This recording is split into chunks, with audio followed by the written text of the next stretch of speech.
Does it feel like the homecoming that it was clearly built to be? Yeah, I think I'm going to get more of a feel for that, like, you know, today at the open workouts, press conference and all that. I'm going to get that real feel. But, yeah, I guess so. I'm just, you know, fight week's a fight week. But I think I'll really feel it today, from this afternoon, open workouts. I'm expecting good turnouts for everything. So the support's always incredible here. Are there advantages and disadvantages to that, right? Clearly, you can always get caught up in the emotions of feeling the love from the fans. Do you have to sort of be aware of like, hey, listen, this is nice, but I'm still going and there's still a fight to be had here? It just depends on the fighter. You know, how do they deal with it? For me, like, I'll deal with being at home really well. I'll deal with being, you know, in enemy territory really well. You know, I'll find a way to make it work for me every single time. So it really does depend on the fighter. For me, I'm in a point in my career where the more energy, the better. So this, you know what I mean? Like, because I used to, early in my career, it used to be more about, like, I used to try and stay a little more composed. I didn't want to get, you know, but now I'm like, I don't want to, like, sometimes when I try and chill, I'm like too chill. So I'm like, the energy is going to boost me up. I'm going to let it give me that energy, which I think is going to be an advantage. Obviously, when Diego got the rematch, there was a little bit of conversation about maybe there were other guys who could have potentially had it ahead of him. But now it's here and you sort of have the fight on hand. Is it fair to say that actually maybe this could be the most fan-friendly, entertaining fight you could have here in Sydney this weekend? Yeah, for sure. You know, I want to have a big moment here. That's what I love about being here in Sydney. Because whenever I'm travelling away, everyone can't be there live. They can't be in the arena and feel the atmosphere, you know what I mean? Like, you have that feeling. But I get to do that here. Not only go there, hopefully exciting fight, but I want to go out there and look dominant and really give all my supporters, family and friends, like, give them that feeling, right? Like, you know, that moment that they're going to remember for forever. Because they do get them feelings still at home through the TV, but it ain't nothing like it, you know, especially land down under. I can only imagine what that's going to be like walking out. But then, so I want them to just feel that energy, and then having an opponent like that, you know, we're going to bring on a good show, so there'll probably, you know, be a good atmosphere through the whole fight. But yeah, and then I want to get my hand raised and give everyone that moment.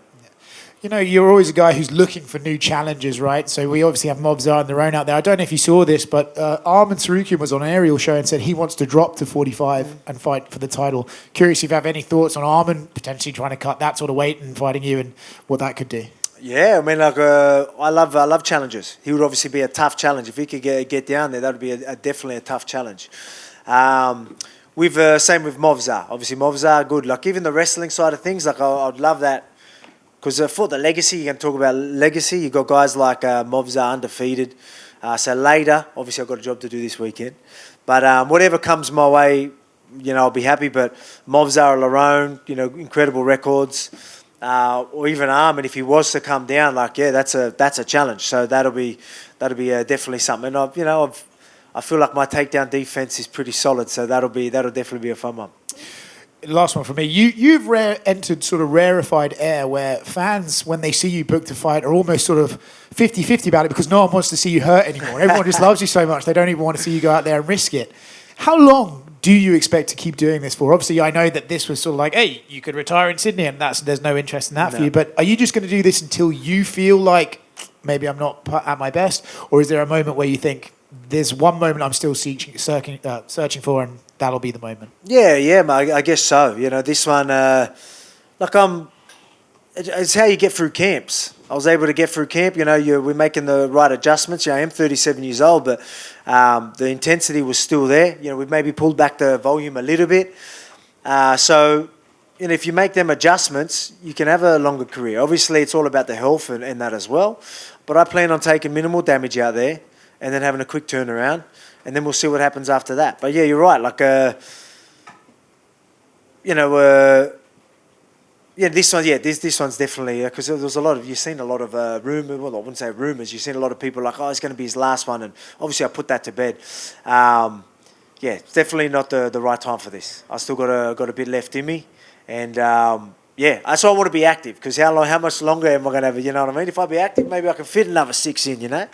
So we'll see where we go. But I want minimal damage. Mid-year sounds pretty good for me. And then I didn't get to do that. I told you I wanted to be active last year. Took too much damage in that first fight and had to get a couple of things looked after. And then, so that took a bit longer, but I expect to be a lot more active this year. Jean Silva, obviously, he shouted that he wants a title shot next. So, obviously, what did you make of his performance against Arnold Allen? Yeah, I mean, I thought that was going to be a real challenge for him. And, he passed it. Looked good in the later rounds as well. So that's what you want to see from a prospect, a guy that's going to be pretty calculated in Arnold.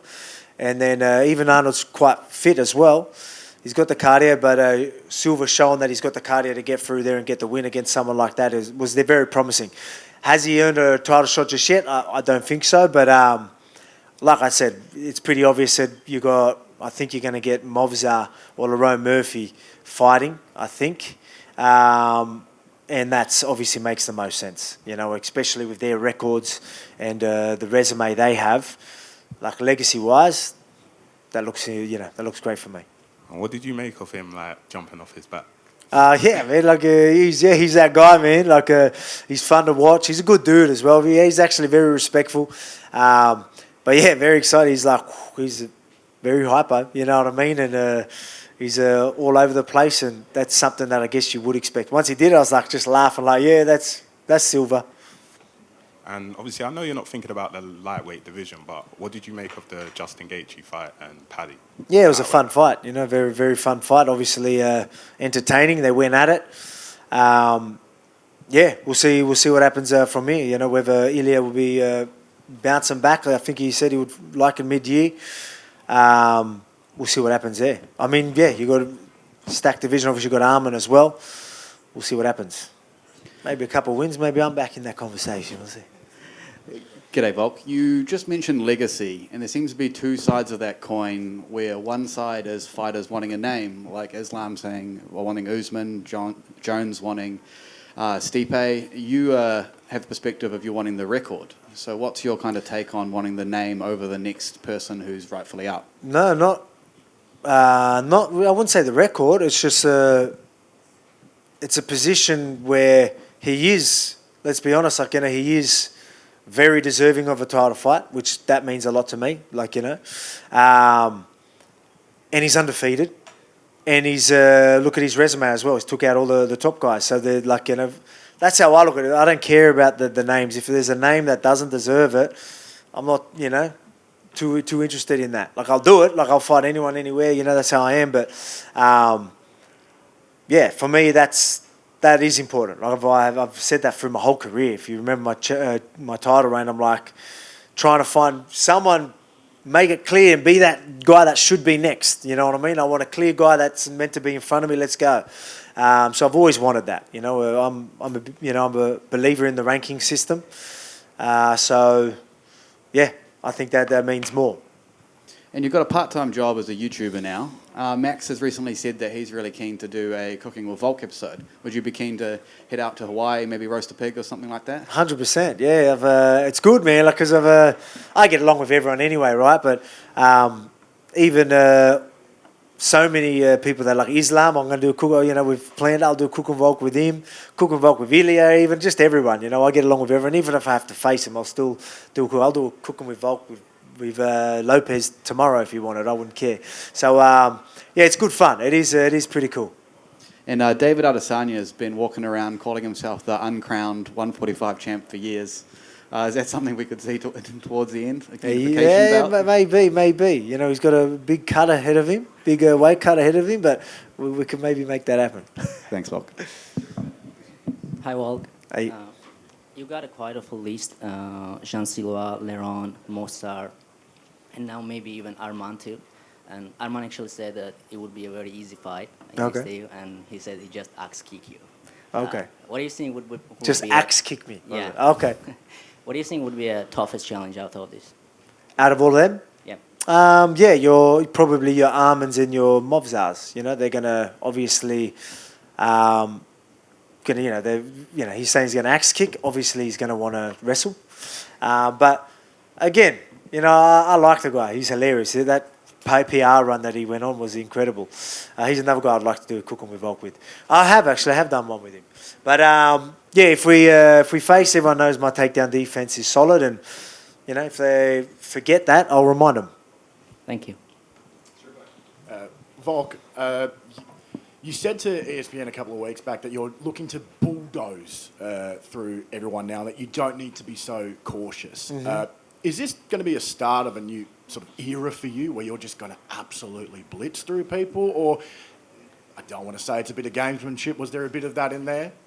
No, yeah, like I do believe that. Like I really do. Like if I want to grab a hold of someone, like and really grab a hold of them, I'm ragdoll them. If I really want to go at someone and swing, yeah, the opportunities for them to land are good, but like I just because I'm very, very calculated, right? I've always been that way, and you should be. But when moments come, might take a little more risk and go for that finish, because I think if I really do, I can bulldoze these guys. You know what I mean? So he's going to come aggressively at me. Obviously, I know he's going to be looking for the big KO, so I will be wary of that. But at the same time, come at me like that, there's going to be some big shots coming your way, 100%. Especially when I'm going to be like, all right, everyone is going to count.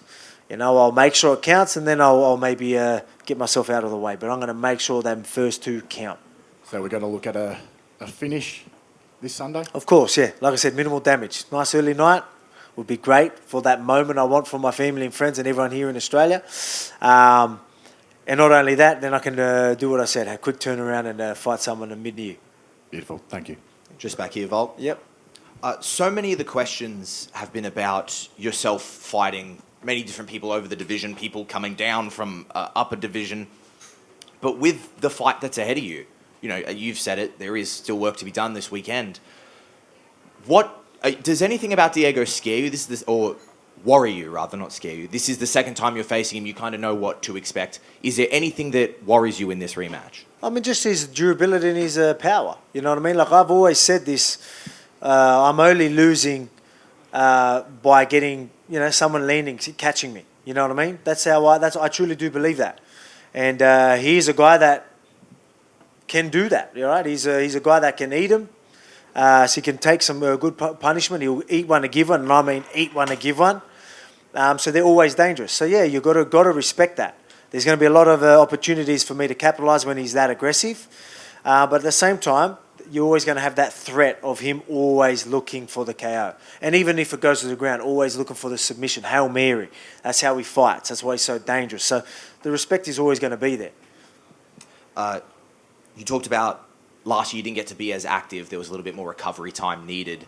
How are you looking at mitigating the damage of this fight?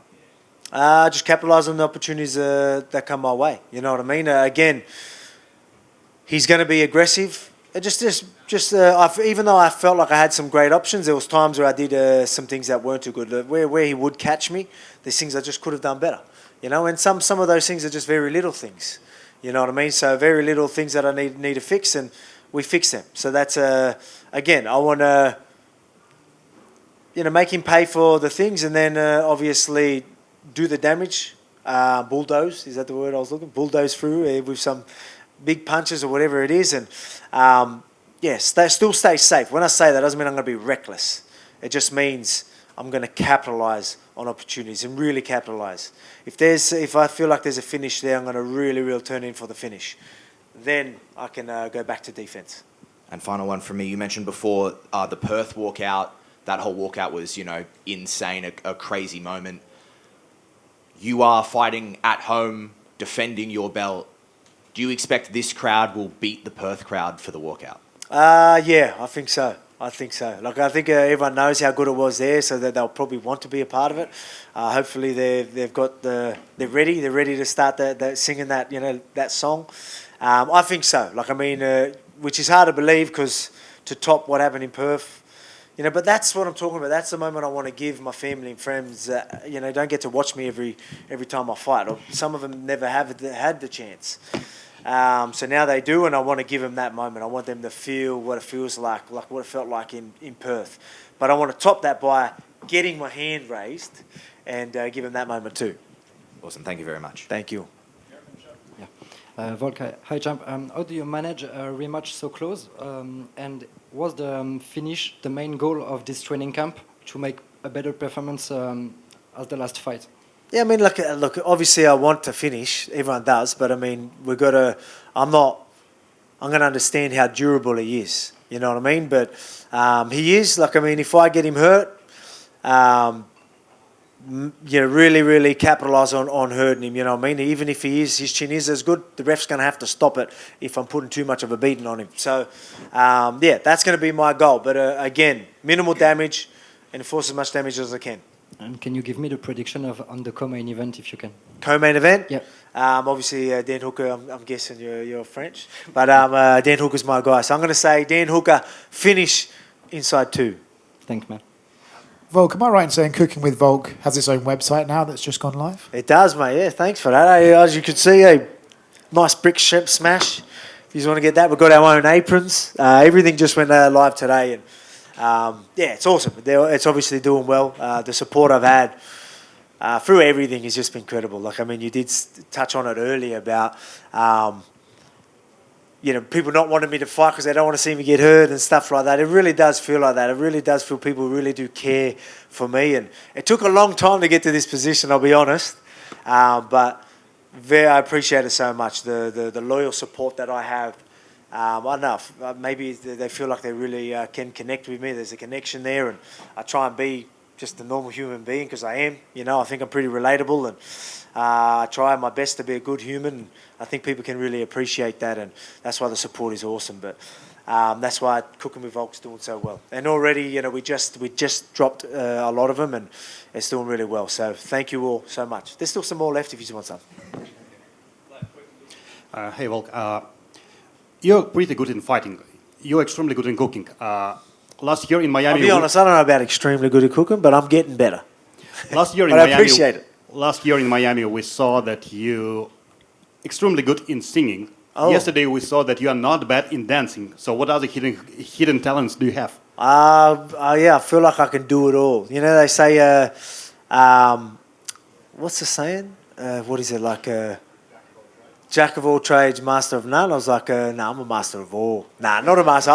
But the good thing is I'll dabble in anything. I'll give it a crack. You know what I mean? Like, as I said, anything that comes my way, I'll at least give it a crack. Even if I'm not good at it, I'll give it a crack. And that's just my mindset around everything. Obviously, my career wouldn't be where I am if I didn't have that mindset. But, the acting, the funny skits, like, the cooking, dancing, singing, whatever it is, I'll give it all a crack, and people are usually impressed with it all, so I'll just keep them going. Any more you want me to give a crack? I won't do it right now. I'll wait till I'm hydrated properly. After the fight, I'll drop some notes for you. Is that us? All right, thank you.